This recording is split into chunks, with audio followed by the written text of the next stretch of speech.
आदाब, नमस्कार। मैं हूं मोहम्मद शौकीन और आप देख रहे हैं सहारनपुर न्यूज। पेश है आज दिन भर के समाचार।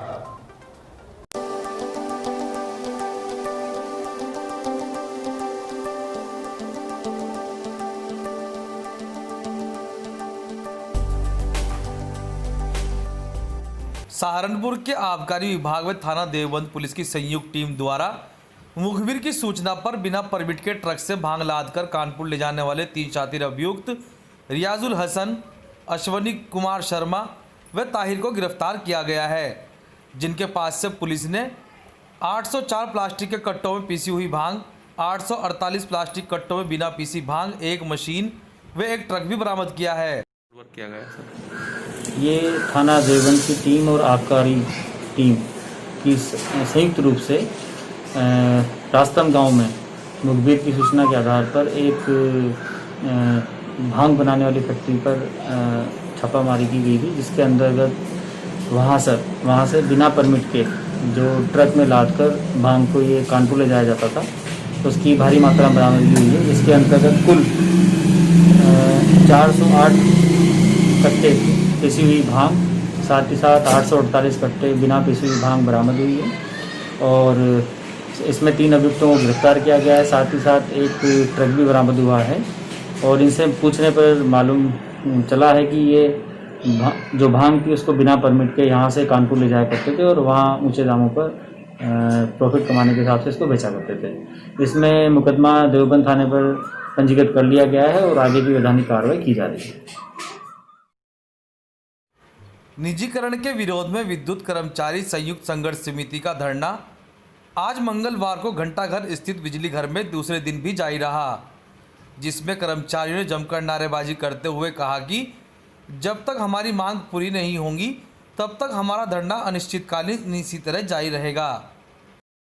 क्या कार्यक्रम चल रहा है? ये हमारा विरोध प्रदर्शन निजीकरण को लेकर के पूर्वांचल को है, जिसके संबंध में दूसरे दिन लगातार हमारे पूर्णकालीन धरना प्रदर्शन है, विरोध सभाएं कर रहे हैं हम लोग, जिसकी वार्ता कल 5 तारीख में ऊर्जा मंत्री जी से हुई और उनकी सहमति बन गई। उसके बाद अध्यक्ष महोदय द्वारा जो है कि समझौते पर साइन करने से मना कर दिया गया और जिसके संबंध में हमारे केंद्र कारिणी जो है केंद्र की, उन्होंने निर्देश दिया है कि हम इसी प्रकार से धरने को यथावत जारी रखेंगे। हमारी रणनीति कुछ विशेष नहीं है। हमारी अगर जो है कि मांगे नहीं मानी जाती हैं तो इसके लिए हम जो है अपने केंद्र से जो भी निर्देश आएंगे उनका 100% पालन होगा। सहारनपुर के बट्टनवाला टोल प्लाजा पर आसपास के ग्रामीणों को टोल मुक्त किए जाने की मांग को लेकर समाजवादी पार्टी व आज़ाद समाज पार्टी के कार्यकर्ताओं ने टोल प्लाजा के निकट धरना दिया। उनका कहना है कि जब तक आसपास के ग्रामीणों को टोल मुक्त व जिनकी ज़मीनें गई हैं उनको सरकारी नौकरी नहीं मिलेगी, तब तक हमारा धरना प्रदर्शन इसी तरह जारी रहेगा। साथियों, आप सबको मालूम है बट्टर वाला जो टोल प्लाजा का मामला चल रहा है, उसमें पिछले 3 तारीख को एक पंचायत बुलाई गई थी और जिस पंचायत में हमारे टोल प्लाजा के मैनेजर और एसओ साहब आए थे और उनके सामने बात रखी गई थी कि 2 दिन के अंदर अंदर या तो लोकल लोगों का टोल मुक्त किया जाए और जिन लोगों की ज़मीनें गई हैं उनके परिवारों को एक सरकारी नौकरी दी जाए। और अगर 2 दिन के अंदर आप ये काम नहीं करते तो हम 6 तारीख को यहाँ पे धरना देना शुरू करेंगे। आज 6 तारीख थी, हमने आज यहाँ पे धरना दिया, जिसमें हमारे जिलाध्यक्ष रुद्रसेन जी, भीम आर्मी और आज़ाद समाज पार्टी जिलाध्यक्ष और समाजवादी पार्टी सभी कार्यकर्ता यहाँ आए, मावी अली हो, उमर अली खान हो, सब तमाम लोग यहाँ पे आए और आज ये बात तय हुई कि जब तक ये मामले का हल नहीं होगा हम यहीं पे ही रात दिन धरना देने का काम करेंगे। मंगलवार को सहारनपुर की तहसील सदर के सभागार में तहसील दिवस में कमिश्नर संजय कुमार व डीआईजी उपेंद्र अग्रवाल द्वारा पहुंचकर लोगों की समस्याओं को सुना गया। इसके साथ ही उन्होंने लोगों को उनके निस्तारण का आश्वासन भी दिया। दुकानें लगती हैं वो कैसे लगेगी, कहाँ लगेगी, इसको चेंज करना है, या क्या करना है उसको भी आप लोग सब देख लीजिए। ठीक है, तो इसकी तैयारी आप लोग करना शुरू करिए अभी से, क्योंकि पर्व में बस मुश्किल से नवरात्र जो है आपको 10-12 दिन वक्त, तो आप अभी से तैयारी उसमें लगे, तो आपको समय देना पड़ेगा।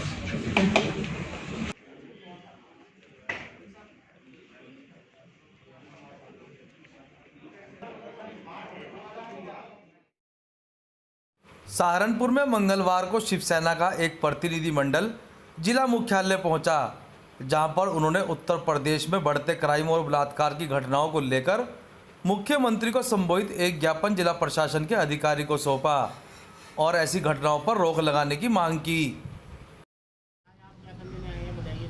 आज हम सभी शिवसेना वाले यहाँ पर डीएम कार्यालय आए हैं, जिसमें माननीय मुख्यमंत्री जी को माननीय महोदय जिलाधिकारी द्वारा एक ज्ञापन प्रेषित दिया जा रहा है, जिसमें कि प्रशासन द्वारा आज हमारी माताओं बहनों के साथ कोई भी पीड़ित परिवार अगर थाने में जाता है, उनकी शिकायत को लिखा नहीं जाता।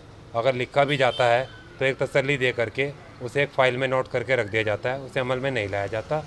जिससे हम सीएम साहब से मांग करते हैं कि इससे अच्छा तो यह है कि अगर प्रशासन उनकी बातों को ध्यान नहीं देता तो सीएम साहब ही इस्तीफ़ा दे दें, जिससे प्रशासन को कोई और तो आगे मिले, जिससे प्रशासन भी आगे काम करने लगे और हमारी माताओं बहनों की कार्रवाई हो सके, किसी भी प्रकार से कोई दिक्कत ना आए।